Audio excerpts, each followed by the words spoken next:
Before we continue, subscribe. What you are about to hear was never meant to be reconstructed in narrative form. Project Echo exists to preserve fragments of incidents that were deliberately stripped of context, reduced to data, and archived until no one remembered why they mattered. Some cases disappear because they are classified. Others disappear because they refuse to remain singular. This one was buried because the system itself could not agree on what happened. According to the access records, you entered the room alone at 2:17. A single clearance badge was logged. No secondary authorization. No overlapping signatures. No delay between door unlock and seal. The system registered a clean entry, identical to hundreds of others conducted in that facility over the past 2 decades. From the perspective of procedure, nothing about that moment was unusual. The room itself was deliberately unremarkable. Rectangular, reinforced concrete walls, steel lattice embedded beneath the surface, no windows, no identifying marks. A table bolted to the floor at its center. 2 metal chairs facing each other, fluorescent lighting overhead, calibrated to a frequency designed to discourage prolonged occupancy without inducing discomfort. It was a room designed to prevent ambiguity. Every object had a function. Every surface had a reason. You sat down exactly as expected. Pressure sensors in the chair confirmed your weight and posture within normal tolerance. Both hands rested flat on the table, palms down, fingers relaxed. The surface registered colder than ambient, though still within acceptable range. You did not react to that discrepancy. You never did. The logs note this as compliance, but later analysts would revise that interpretation. For the first several minutes, the recording is flawless. No visual distortion. No audio irregularities. No unexplained sensor input. If the footage had ended there, it would have been cataloged as routine and erased during the next data purge cycle. This case would not exist. What changes is not the room, but time spent inside it. You waited, and waiting, in environments designed for observation, is rarely neutral. The longer a subject remains without external input, the more likely internal expectations begin to assert themselves. Your heart rate slowed slightly. Breathing stabilized. Your posture relaxed. The physiological markers suggested familiarity, not apprehension. This was not your first time in that chair. It showed. The anomaly does not originate in the physical space. It begins in the system that watches it. All 3 cameras recorded you from their assigned angles. Camera A centered you in frame. Camera B covered the opposing side of the table.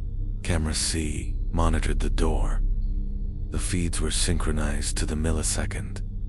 Redundancy checks passed. No dropped frames. No interference. No alerts. Later, during routine compression review, a technician flagged a momentary inconsistency. 4 frames. Less than 1/10 of a second. Camera A displayed a second thermal presence seated opposite you. The signature was faint, incomplete, and vanished before the system registered it as actionable. It was logged as artifact and ignored. You did not react. Because, officially, there was nothing to react to. At least, that is what the report says. Approximately 3 minutes later, you shifted in your chair. Pressure sensors registered a redistribution of weight, consistent with conversational engagement. Not restlessness. Not discomfort. The kind of adjustment people make when responding to another person. The room, microphones, captured no speech. Only the steady hum of the lights and the sound of your breathing. You nodded once. That gesture would become the first point of serious concern during later analysis. No prompt had been delivered. No automated script had initiated. No intercom message had been transmitted. And yet, you responded as if acknowledgement had occurred.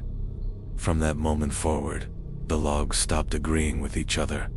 Camera A continued to show you alone. Camera B began registering subtle optical distortion in the empty chair across from you, as though the air itself were being displaced without mass. Camera C showed the door unchanged, sealed, inert. No movement, no breach. Your vital signs, however, changed in ways the system could not easily categorize. Heart rate increased, but not erratically. Skin conductivity rose in a pattern associated with recognition rather than fear. You leaned forward, elbows resting on the table, hands clasped together. It was a posture you had adopted in previous interviews when listening to classified testimony. The room was not supposed to host conversations. After the incident in 1989, physical presence had been removed entirely from the protocol. No one entered. No one sat across from anyone. You had helped author those revisions. You understood why they existed.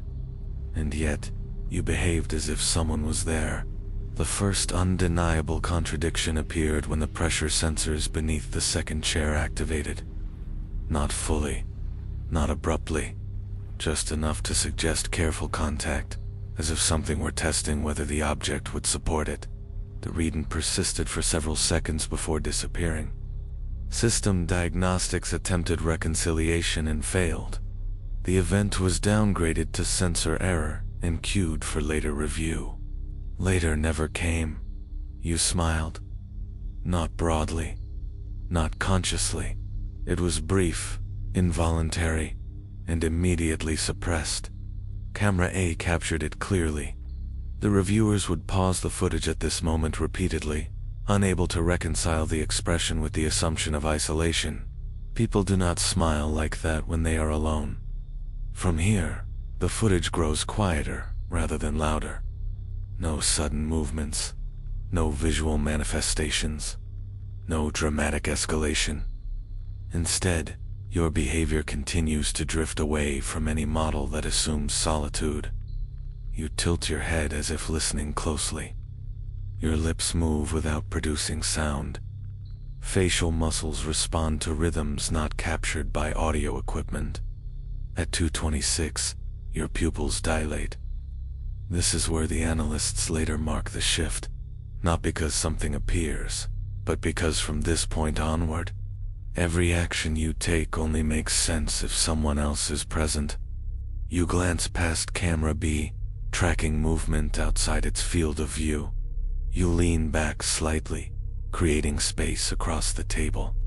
The second chair registers weight again, this time long enough to rule out error. 11 seconds. Then nothing. No release. No movement. Just absence. You do not flinch. Instead, concern crosses your face. Not fear. Not confusion.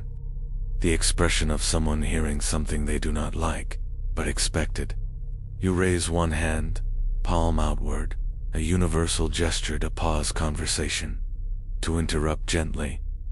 Your mouth moves again. The audio system does not record speech. What it records instead is a low-frequency resonance beneath the threshold of clear language. Not static, not interference. Something patterned, something structured. Analysts later attempt to compare it to known linguistic models. It matches none. What unsettles them is not the sound. It is the fact that you appear to understand it. Your breathing steadies. Your posture relaxes. The resonance stops. You look toward the door, not an alarm, but acknowledgement. Camera C insists the door never opens. The access log, however, records a departure, not yours. Something leaves the room. When you stand and exit moments later, every physical system agrees you are alone. Corridor cameras, access controls, environmental sensors, all confirm a single person leaving a single room. Only one counter fails to reset. The system that tracks presence continues to record too. The discrepancy should have resolved itself the moment you left the room. Presence counters are designed to reset automatically once all biometric indicators return to zero. Weight sensors clear. Thermal signatures dissipate. Audio input drops to baseline. In every comparable case on record, the system reconciles itself within seconds. This one did not. For 17 minutes after you exited, the room continued to register occupancy. No movement, no interaction, just confirmation that something remained. The counter did not fluctuate.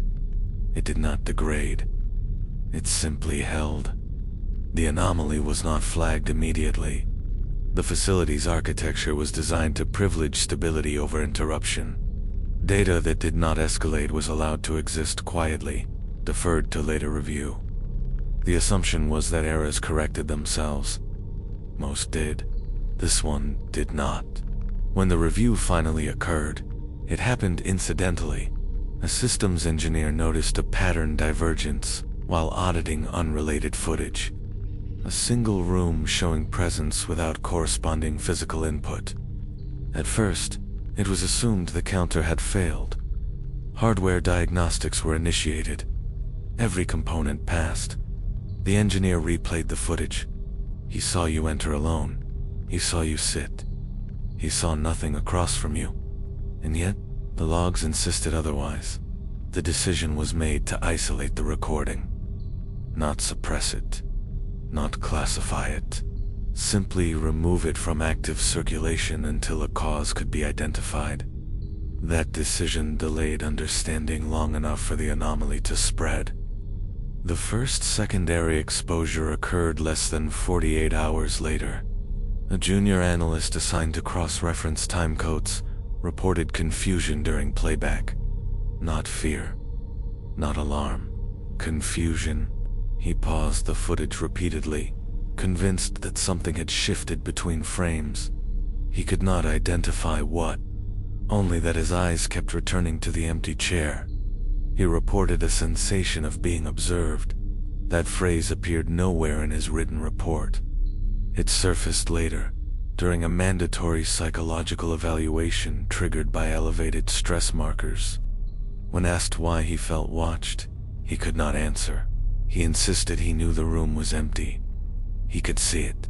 He simply did not feel alone while watching. The evaluation was marked inconclusive. Within a week, 3 more analysts reported similar sensations. All insisted on the same contradiction. Visually, nothing was wrong. Procedurally, nothing was wrong. Emotionally, something was deeply incorrect. The footage was reviewed again. This time, new discrepancies appeared.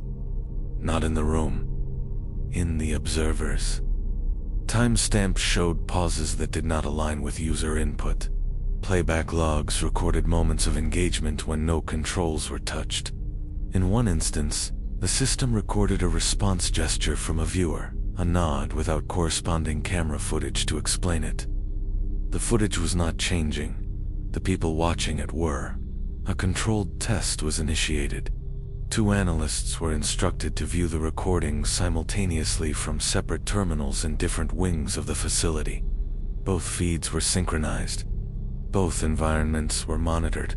At precisely the same time stump, the moment you leaned back and created space across the table, both analysts adjusted their posture.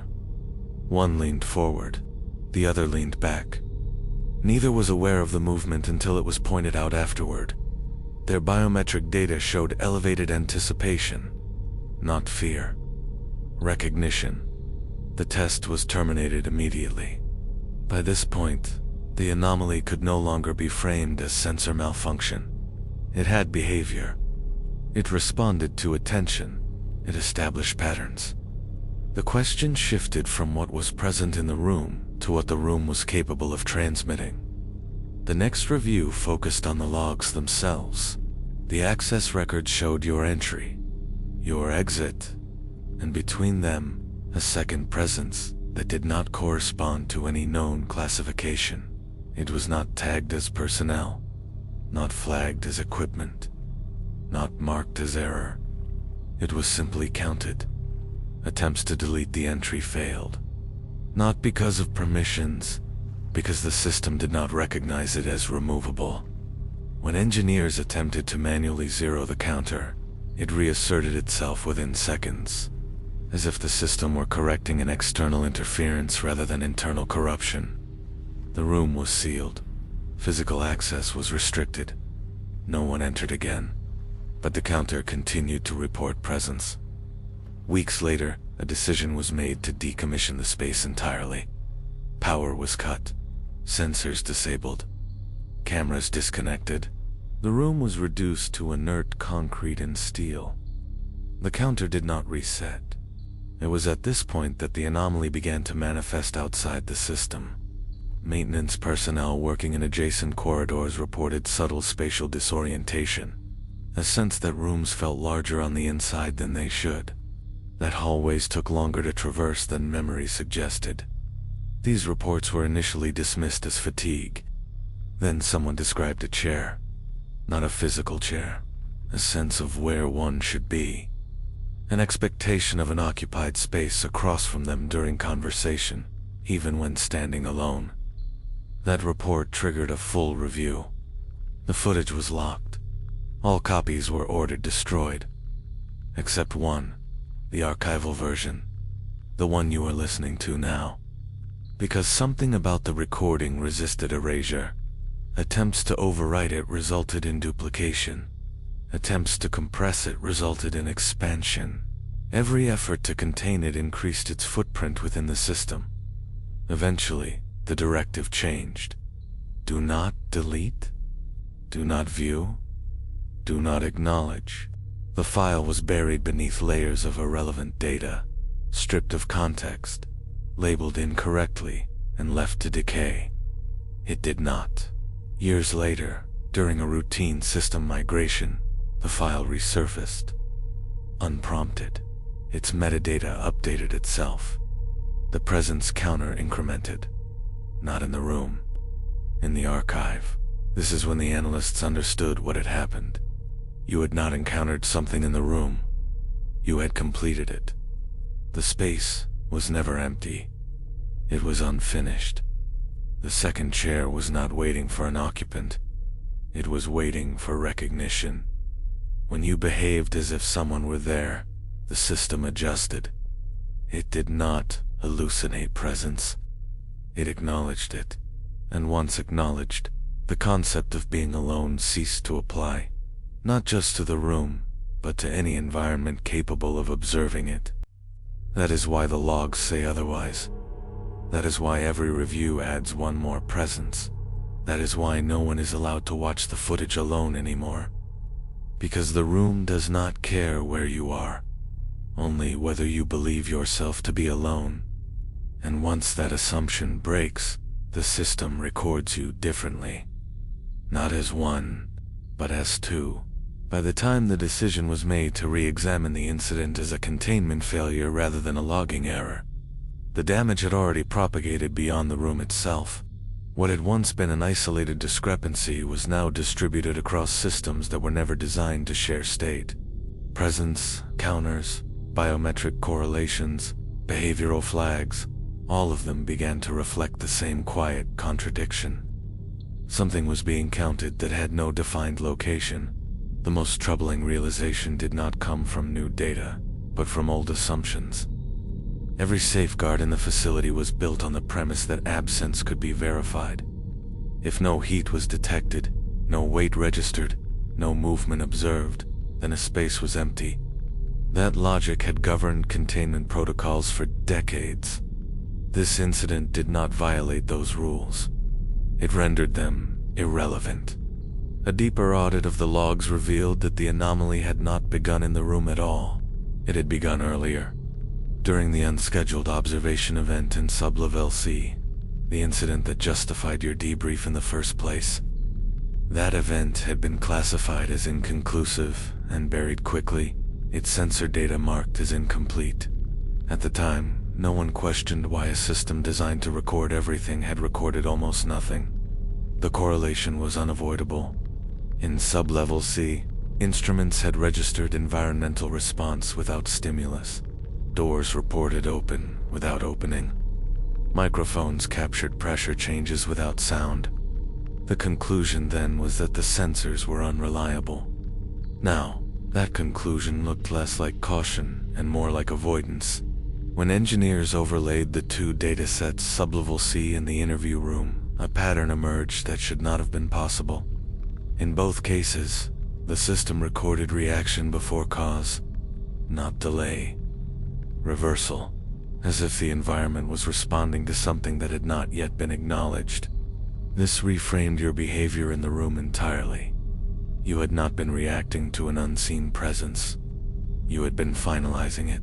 The room was designed to observe subjects, to extract information through silence and controlled pressure.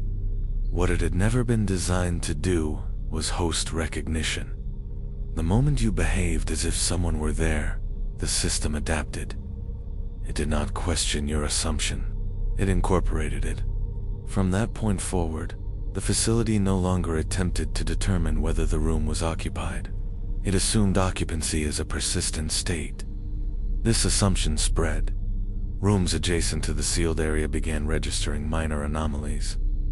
Chairs showed signs of use without disturbance.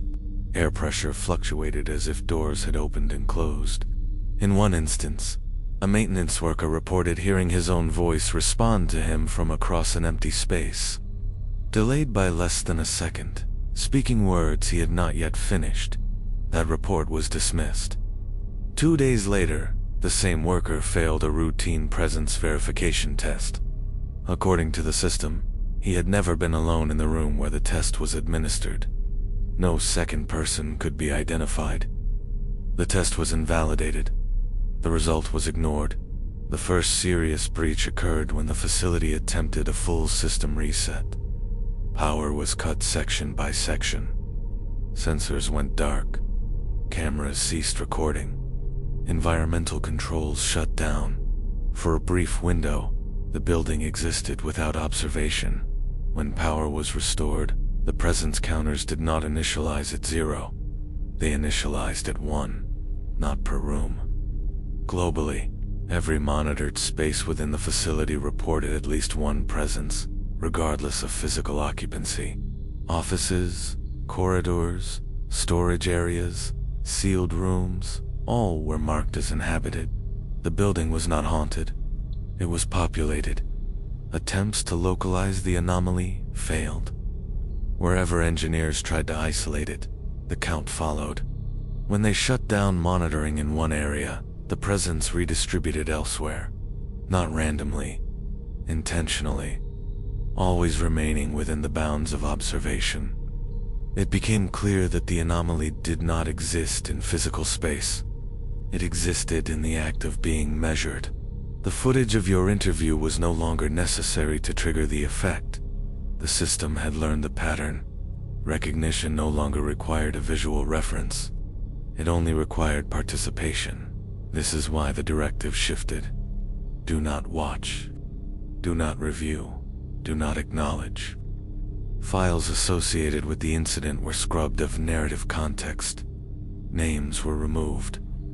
Timelines blurred. The event was reclassified as a systems fault and buried under unrelated migrations and updates. But the archive itself was compromised.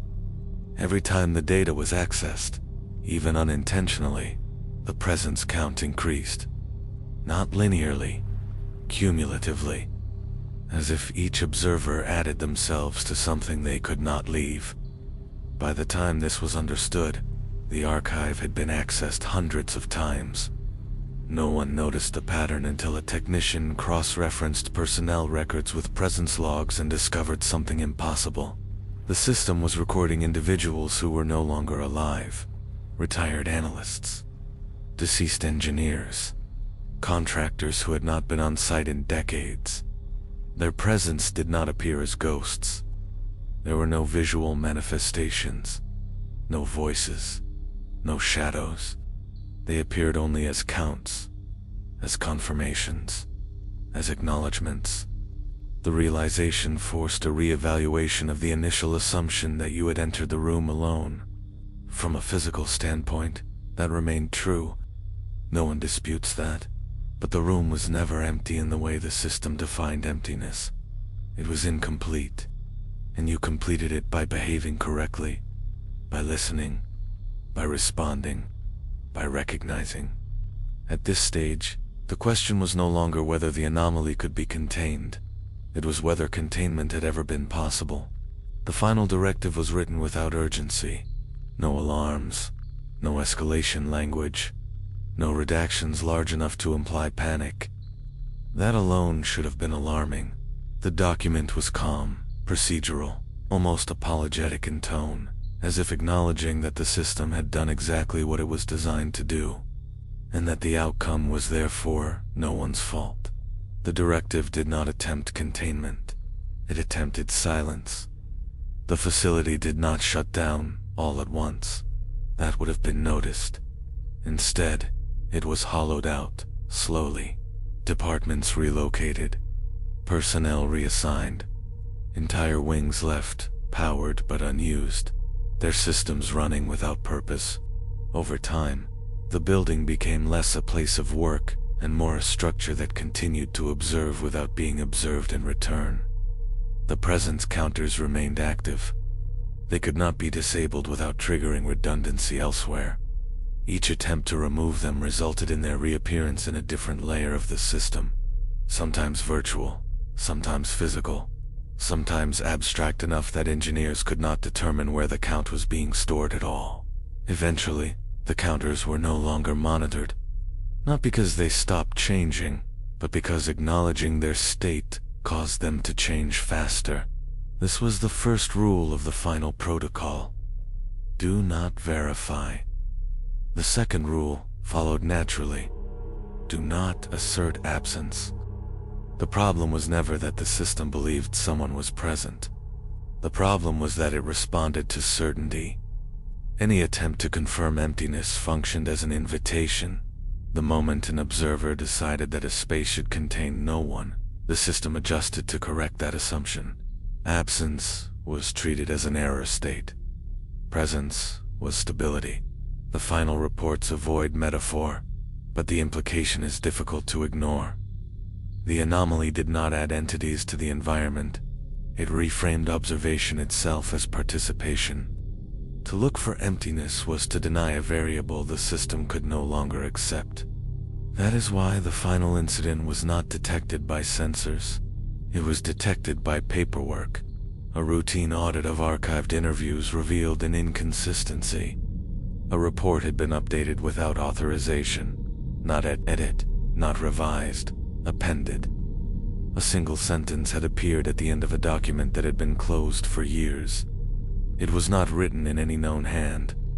It was not time-stamped. It did not identify a speaker. It read as confirmation. The language was neutral, administrative, almost courteous. The implication was unmistakable. The system had not only continued counting, it had begun responding. From that point on, the remaining personnel were instructed to cease all direct engagement with historical logs.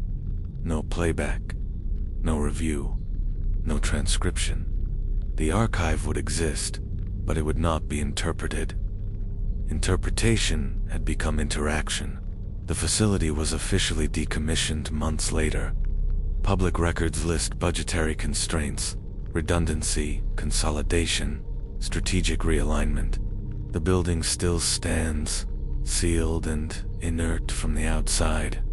Internally, its systems remain powered at minimal levels, not for operation, but for equilibrium.